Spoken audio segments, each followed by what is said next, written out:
এক ভদ্রলোকের গাড়ি পার্কিং থেকে চুরি হয়ে গেল।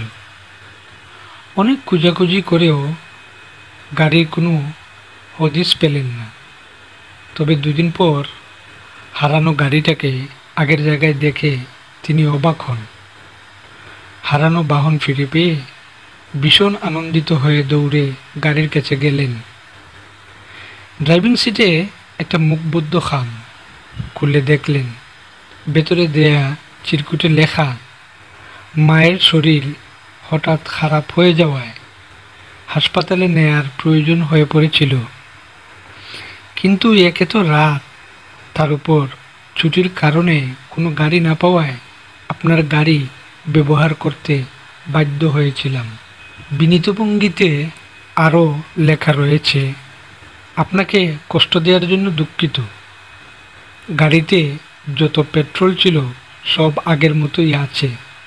তাছাড়া আপনার গাড়ির খারাপ তালাটাও ঠিক করে দিয়েছি। গাড়ি ব্যবহারের বিনিময়ে আপনার ও আপনার পরিবারের জন্য 10টা সিনেমার টিকিট দিলাম। এই চিঠির খামের মধ্যেই সেগুলো পাবেন। টিকিটগুলো আগামীকালের নাইট শো। আমি জানি আপনার বাসার কাজের মেয়ে সহ আপনারা মোট 10 জন। আপনাদের খাবারের জন্য রাখা আছে সিনেমা হলের ফুড কোর্টের ভাউচার, যার বিল পরিশোধিত। সিনেমা দেখার পর যা ইচ্ছা খেয়ে নেবেন।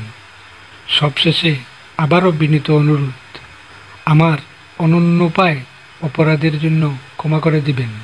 15 লক্ষ টাকার দামি গাড়িটা ফেরত পাওয়ায় পরিবারের সবাই ভীষণ খুশি। পরদিন উপহার পাওয়ার টিকিট নিয়ে চলে গেলেন সবাই সিনেমা দেখতে।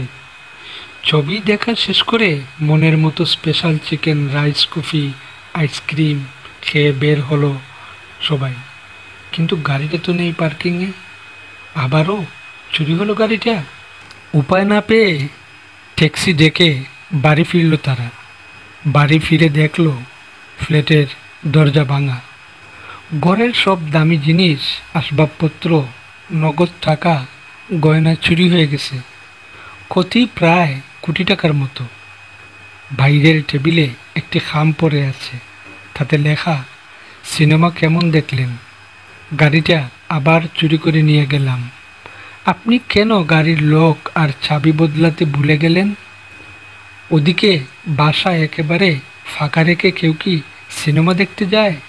দেখলেন তো এতটুকু বোকামির জন্য কত বড় ক্ষতি হয়ে গেল। গল্পটা কেমন লাগলো অবশ্যই কমেন্ট করে জানিয়ে যাবেন।